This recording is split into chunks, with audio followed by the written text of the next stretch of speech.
تھوڑا پیچھے سے میں آپ کو بیک گراؤنڈ سناؤں تو اس سے اس واقعے کا کرب اور زیادہ آپ کے سامنے آئے گا کہ اسماعیل علیہ السلام کے انتقال کے بعد آپ کا جو سسرالی خاندان ہے جرہم، وہ مکے کا حکمران بنا. انہوں نے کوئی 2000 سال حکومت کی. پھر ان کے ظلم و ستم پر بنو خزاعہ نے ان کو نکالا اور وہاں اپنی حکومت قائم کی. دوسری صدی عیسوی میں تو عمرو بن حریث جرہمی نے زمزم کا کنواں بند کر دیا اور پتھر اکھاڑا حجر اسود اور زمزم کے کنویں میں ڈال دیا. اور ابراہیم علیہ السلام نے جو چھترا ذبح کیا تھا اس کے سینگ بیت اللہ میں لٹکے ہوئے تھے، وہ بھی اتار کے زمزم کے کنویں میں، اور پتھر اور باقی سامان اور اس کو بند کر کے برابر کے اس کا نشان مٹا دیا. 300 سال حکومت کی ہے بنو خزاعہ نے اور زمزم کا کنواں دریافت نہیں ہے. 300 سال. 440 میں قصی، 440 عیسوی میں قصی بن کلاب، اللہ تعالیٰ کے نبی کے پردادے کا والد قصی، اس نے دوبارہ قریش کی حکومت قائم کی. جرہم سے خزاعہ نے چھینی، خزاعہ سے دوبارہ آپ کے پردادا کے والد قصی بن کلاب نے، ان کا اصل نام عمر تھا، تو انہوں نے دوبارہ قریش کی حکومت قائم کی. زمزم کا کنواں گم ہے، زمزم کے کنویں کا کسی کو کوئی پتہ نہیں. قصی کا بیٹا ہوا عبد مناف، وہ بڑے خوبصورت، ان کو بطحا کا چاند کہا جاتا تھا، قمر البطحا. ان کے 4 بیٹے تھے، ایک نوفل، ایک عبد شمس، ایک ہاشم، ایک مطلب، جن کو تاریخ نے یاد رکھا. 2 اور بھی تھے لیکن وہ صرف نام ہیں، آگے ان کی کوئی تاریخ نہیں. ایک ابو عمر، ایک ابو عبید. سب سے بڑے اس کے بیٹے عبد شمس تھے، لیکن عبد مناف کے انتقال کے بعد سب قوم نے متفقہ طور پر ہاشم کو سردار مانا. ہاشم سردار بنے، ہمارے نبی کے پردادا. تو ہاشم کی سرداری میں وہ ملک شام کے سفر پر ہیں.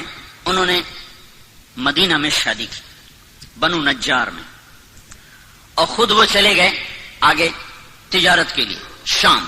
غزہ میں پہنچ کر ان کا انتقال ہو گیا. پیچھے اس عورت سے ایک لڑکا پیدا ہوا. اس لڑکے کے بال سفید تھے تو ماں نے اس کا نام شیبہ رکھا. قریش کی سرداری مطلب کو ملی. مطلب ہاشم کے بھائی مطلب، ان کو سرداری ملی. کسی کو نہیں پتا کہ ہاشم کا ایک بیٹا مدینہ میں ہے جو میرے نبی کا دادا بننے والا ہے. گزرا، چند بچے تیر اندازی کر رہے تھے تو ایک بچے کا نشانہ سیدھا جا کے لگتا تھا، وہ گول جو آخری گول نشان ہوتا تھا اس کے اندر جا کے لگتا. وہ کہتا خذھا وانا بن ہاشم، دیکھ میرا نشانہ، میں ہوں ہاشم کا بیٹا. تو اس آدمی نے جا کر مطلب کو بتایا کہ ایک بچہ میں نے دیکھا ہے جس کا نشانہ بے خطا تھا اور ہر تیر پہ کہتا تھا دیکھو میرا نشانہ، میں ہوں ہاشم کا بیٹا. تو مطلب کو اتنا پتا تھا کہ میرے بھائی نے ایک شادی مدینہ میں کی تھی، یہ نہیں پتا تھا کہ اس سے کوئی اولاد بھی ہوئی. تو انہوں نے اپنی اونٹنی کو تیار کیا اور مارا ماری کرتے ہوئے مدینہ پہنچے اور ان کی ماں سے ملے. بچے کو دیکھا تو ہاشم کے سارے آثار تھے. پتا کیا ہاں ہاشم کا بیٹا ہے. تو کہا ہمیں دے دو. ماں نے کہا میری آنکھوں کا نور، میرا آخری سہارا، تمہیں دے کے میں زندگی کیسے گزاروں؟ کہا اسے دے دو، اسے میں قریش کا سردار بناؤں گا، یہ بڑی شان والا ہوگا، تیرا ہی نام زندہ ہوگا. تو سرداری پر ماں نے بچے کے حوالے کر دی. اب یہ بچے کو لے کر مکہ میں داخل ہو رہے ہیں.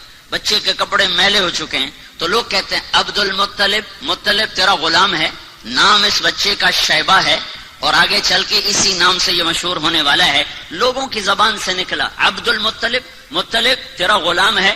تو آگے انہوں نے کہا ہاں ہاں ہاں ہاں، بس اتنا کہتے گئے ہاں ہاں. یہ نہیں بتایا کہ میرا بھتیجا ہے، اور ان کی بات کا انکار بھی نہیں کیا. پھر ان کو گھر لے گئے، ان کو نہلا کر دھلا کر اچھے کپڑے پہنا کر پھر دارالندوہ میں لائے، جہاں یہ شرط تھی کہ اس میٹنگ میں صرف 40 سال کی عمر کو ٹچ کرنے والا اس میں داخل ہو سکتا تھا، اس سے نیچے والا اس مجلس میں بیٹھ نہیں سکتا تھا. تو اپنے بھتیجے کو لائے، کہا ابن ہاشم، یہ ہے ہاشم کا بیٹا. لیکن تاریخ نے ان کو عبد المطلب سے محفوظ کر لیا اور ان کا اپنا نام مٹ گیا اور وہ عبد المطلب کے نام سے مشہور ہو گئے. مطلب کی وفات کے بعد سرداری عبد المطلب کو ملتی ہے تو یہ خواب دیکھتے ہیں کہ برکت والا پانی تلاش کرو، برکت والا پانی نکالو. پھر دوسرے دن خواب دیکھتے ہیں برکت والا پانی نکالو. پھر تیسرے دن خواب دیکھتے ہیں برکت والا پانی نکالو. تو تیسرے دن یہ کہتے ہیں وہ پانی کدھر ہے، وہ پانی کہاں ہے؟ تو آواز آتی ہے کل تم حرم میں بیٹھنا، ایک کوا آئے گا، جہاں وہ 3 دفعہ ٹھونگ مارے وہاں وہ پانی ہوگا.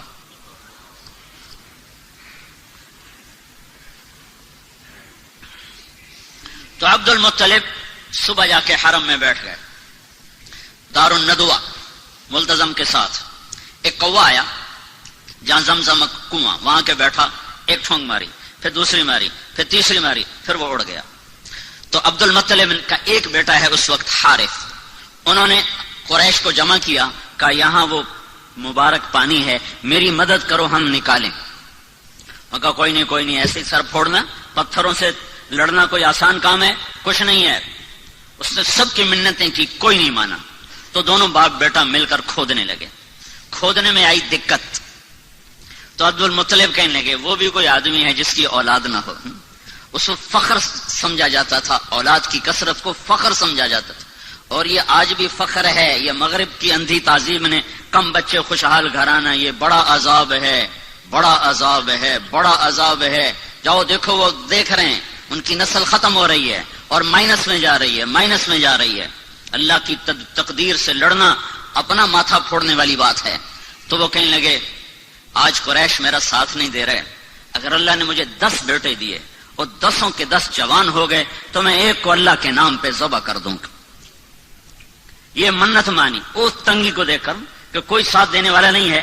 تو کرتے کرتے کرتے وہ کنویں کے آثار ظاہر ہو گئے اور اس میں سے سامان نکلنا شروع ہو گیا اور وہ حجر اسود نکل آیا اور وہ سینگ نکل آئے. تو سارے قریش آ گئے، عبد المطلب ہمیں کنویں میں حصے دار بناؤ. کہ سب دفع ہو جاؤ، کسی کا کوئی حصہ نہیں، اب یہ صرف میرا ہے اور میری اولاد کا ہے.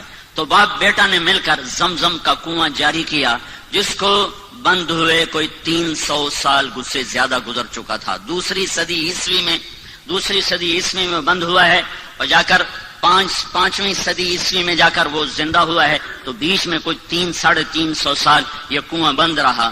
تو عبد المطلب کو اپنی منت یاد تھی، اللہ نے اسے حارث دیا، زرار دیا، عباس دیا، قسم دیا، زبیر دیا، مقوم دیا، عبد العزہ دیا، عبد الدار دیا اور عبداللہ دیا، اور 10 پورے ہو گئے. 10 پورے ہو گئے تو سارے جوان ہو گئے.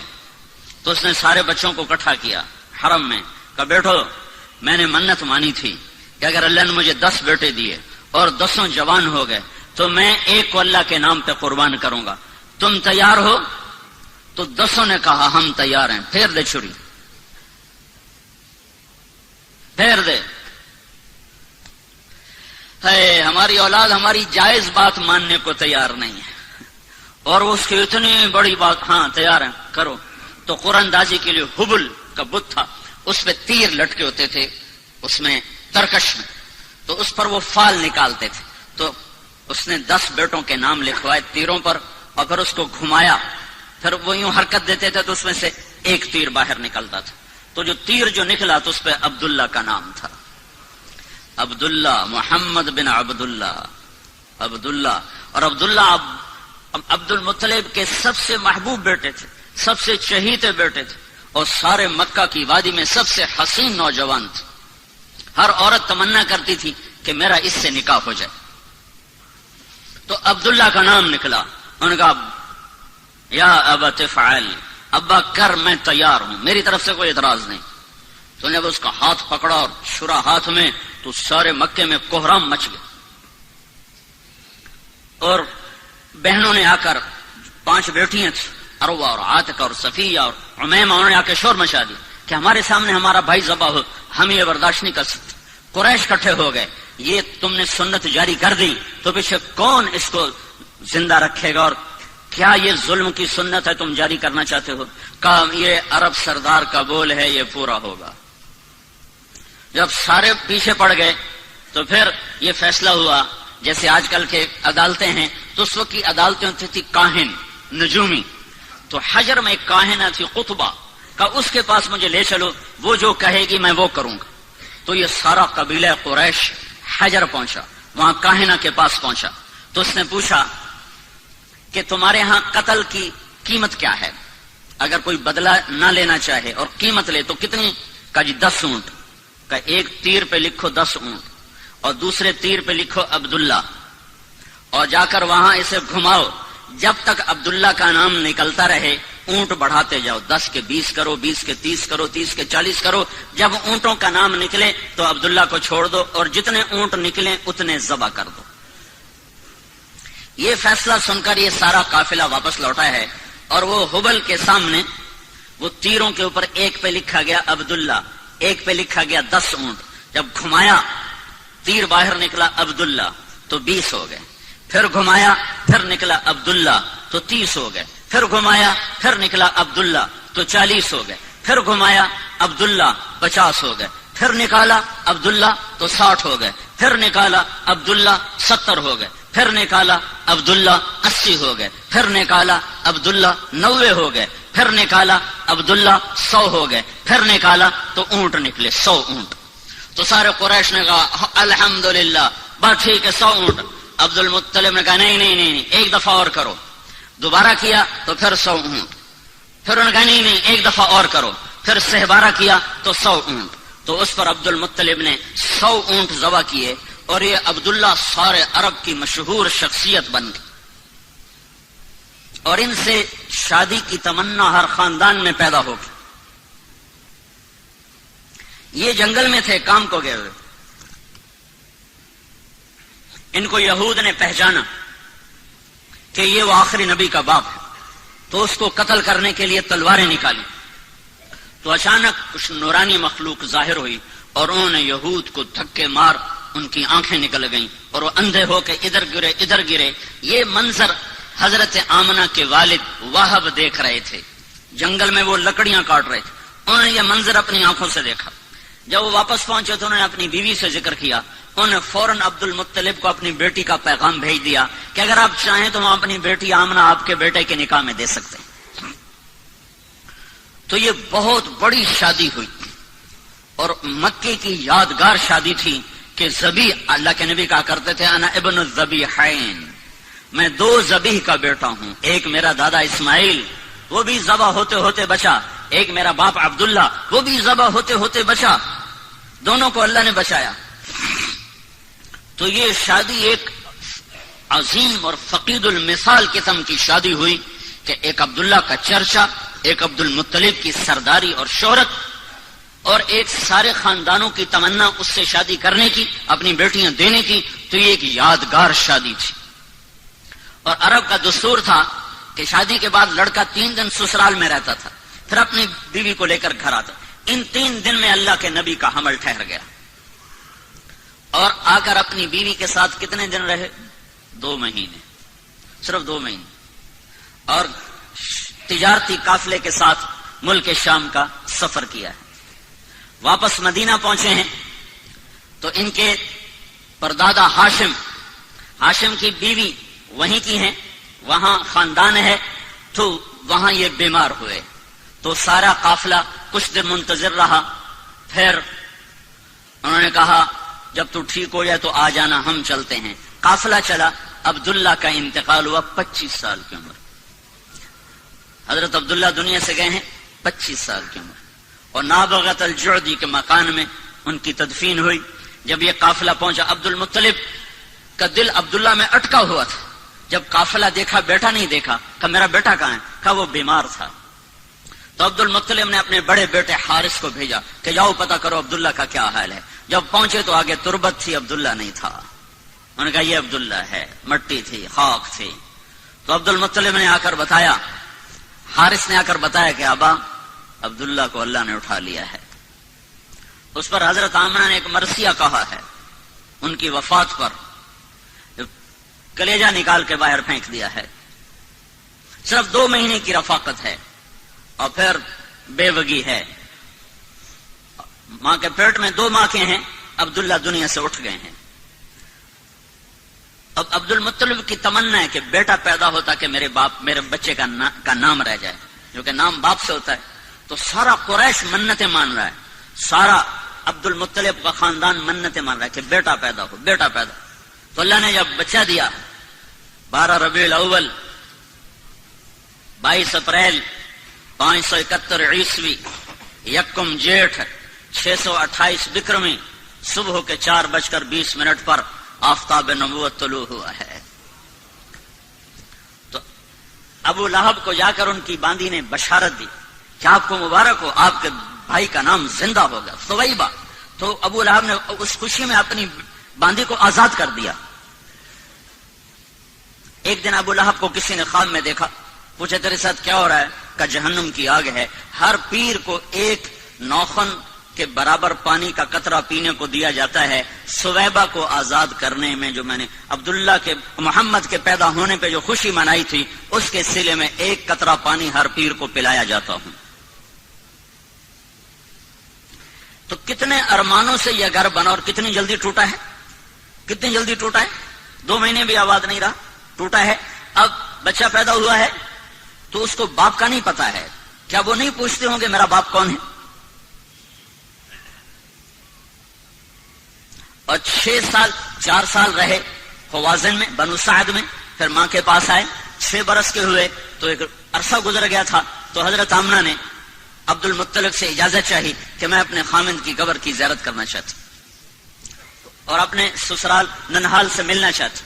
تو عبد المطلب نے اجازت دے دی.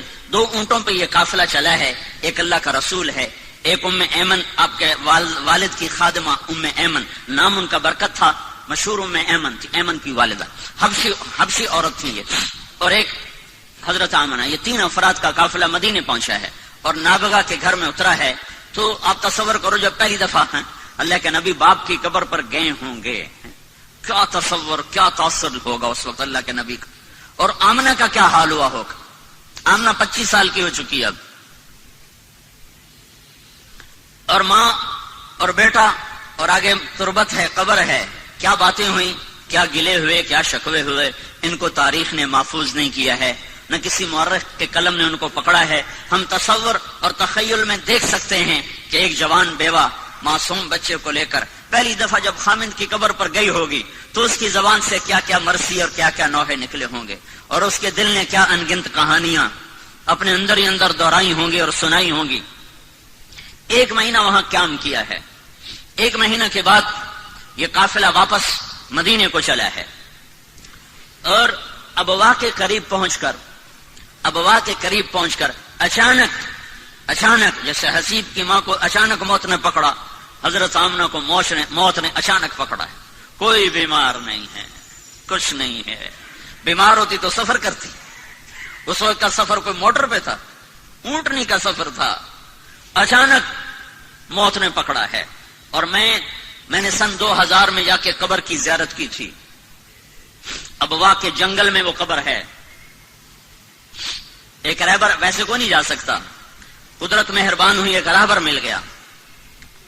اس کی وساطت سے ہم اندر گئے. ابوا کی بستی سے کچھ 4-5 کلومیٹر ایک سڑک نیچے پہاڑوں میں جاتی ہے. اس کے بعد وہ ہمیں کہاں لے گیا کچھ پتہ نہیں. سر وہ اپنی یادداشت کی سڑک پہ چل رہا تھا اور ہمارے پاس ایک عرب کی جیپ تھی، اس میں ہم سوار تھے. اوپر نیچے ٹھوکریں کھاتے کھاتے کھاتے ادھر شام ہو رہی تھی. تو وہاں ایسے نوکیلے پہاڑ ہیں اس طرح، ان کی سب پہاڑوں کی یوں نوکیں یوں، اور ان کی اونچائی جتنی یہ آپ کی مسجد کی چھت ہے اتنی اونچائی. بڑے پہاڑ نہیں، اتنے پہاڑ ہیں. ایک پہاڑ کے اوپر 20 بائی 20 یا 15 بائی 15 کا فرش، قدرتی فرش پہلے سے بچھا ہوا تھا. وہاں وہ قبر تھی. وہ پتہ نہیں اس وقت بدوؤں نے بنایا یا پہلے سے اللہ تعالیٰ نے وہ بنا کے رکھا تھا کہ یہاں محمد مصطفیٰ کی ماں کو جگہ دی جائے گی. تو وہاں اچانک موت نے پکڑا ہے اور آپ اپنی ماں کے سرانے بیٹھے تھے اور خوف زدہ تھے اور اپنی ماں کو بلاتے آگے جواب نہیں آتا تھا. پتہ نہیں کیا تکلیف ہوئی، اللہ ہی جانے، اللہ ہی جانے. مجھے ایسے خیال آتا ہے کہ دل کی تکلیف ہوئی ہوگی. جو اچانک جو موت آئی تو یہ خیال آتا ہے کہ غالباً اور بولا بھی نہیں جا رہا تھا. تو وہ یہ ساری نشانیاں کٹھی کٹھی کر کے مجھے ایسے تصور قائم ہوتا ہے. کوئی پکی بات کوئی نہیں ہے. بہرحال موت تھی. بیماری جو بھی تھی، تو آپ اپنی ماں کو بلاتے، ماں ماں، تو ایسے دیکھتی اور آنکھیں جھکا لیتی. پھر جیسے بجھتی شمع بھڑکتی ہے تو انہیں اپنی ساری طاقت کو جمع کر کے کہا کل حی میت وکل جدید بال، ہر زندہ نے مرنا ہے اور ہر نئی چیز نے پرانا ہونا ہے. مجھے لگتا ہے میری موت آ چکی ہے، لیکن مجھے یقین ہے میرا نام باقی رہے گا کہ میں نے ایک ایسا بچہ چھوڑا ہے جو کائنات کو روشن کرے گا. تو یہ آخری کلمات تھے. او اللہ کے نبی نے ماں کے سینے پہ سر رکھا ہے. اب تصور 6 سال کا بچہ ہے. کاش تم وہ جگہ دیکھتے. میں نے ہزاروں دفعہ یہ قصہ سنا ہے اور ہر دفعہ میں روتا ہوں. اب تو ویسے موقع ہی ایسا ہے کہ رونا آ رہا ہے. چاروں طرف وحشت ناک ویرانہ ہے. سن 2000 میں اتنی وحشت تھی تو 14 صدی پہلے وہاں کیا وحشت ہوگی. اور 6 سال کا بچہ ماں کے سینے پہ سر رکھا ہوا ہے. اسے نہیں پتا موت کیا چیز ہے، پہلی موت دیکھی ہے. لہٰذا وہ حیران ہے کہ میری ماں بولتی کیوں نہیں. تو کہتا ماں ماں تو بولتی کیوں نہیں. کس نے قبر کھودی یہ اللہ جانتا ہے. حضرت ام ایمن گئیں ابوا یا کوئی وہاں سے گزرا، ان دونوں میں سے کوئی ایک بات ضرور ہوئی ہے. قبر کھودنے کے بعد جب نیچے اترے ہیں تو اللہ کے نبی نے دوڑ لگائی اور جا کے ماں کی قبر پر لیٹ گئے. جب ام ایمن پہنچ گئے تو اللہ کا نبی کیا کہہ رہا تھا، ماں تو میرے ساتھ چلتی کیوں نہیں. تمہیں نہیں پتا تیرے سوا میرا دنیا میں کوئی نہیں ہے، تو میرے ساتھ کیوں نہیں چلتی. اما تدرین لیس لی احد سواک، تیرے سوا میرا کوئی نہیں ہے. تو ام ایمن نے اس حال میں اٹھایا ہے. وہ کہتے تھے میں نہیں جاؤں گا. اپنی ماں کی قبر کو پکڑ لیا، کہ میری ماں چلی گئی تو میں جاؤں گا. 6 برس، حسیب تو 22 برس کا نوجوان ہے. میرا نبی تو صرف 6 سال کا تھا. اس کے تو کوئی کاروبار نہیں تھے، اس کی تو کوئی جائیداد نہیں تھی. آگے یتیمی کا کالا اندھیرا چھایا ہوا ہے. مکے تک کچھ نہیں کھایا پیا. 2 راتیں 2 دن کا سفر باقی ہے، کچھ نہیں کھایا پیا. اور وہاں جا کے بھی کھانا پینا چھوڑ دیا. سارا دن کچھ نہیں کھاتے تھے. زمزم کے چند گھونٹ پی لیتے تھے اور الگ چھپ کر کے بیٹھے رہتے تھے.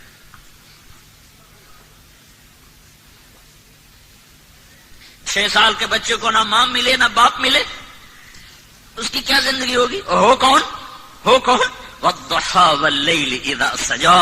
مجھے قسم ہے تیرے روشن چہرے کی، مجھے قسم ہے تیری سیاہ زلفوں کی، جس کے چہرے کی قسمیں اٹھائے، جس کی زلفوں کی قسمیں اٹھائے، جس کے بول کی قسم اٹھائے. وقیلہ یا رب ان ہؤلاء قوم لا یؤمنون، جس کے وجود کی قسم اٹھائے. لعمرک، مجھے تیری جان کی قسم.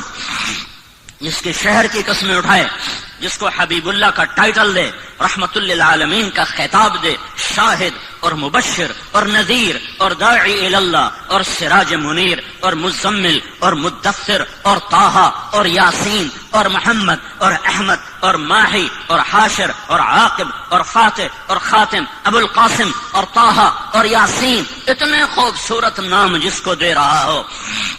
اس کے لیے تو سونے کے گھر ہوتے اور براق کی سواریاں ہوتی، ماں باپ سر پہ سایہ کیے ہوئے ہوتے. 6 سال کی عمر میں اٹھایا ہے. بوڑھا 102 سال کا دادا، 102 سال کی عمر.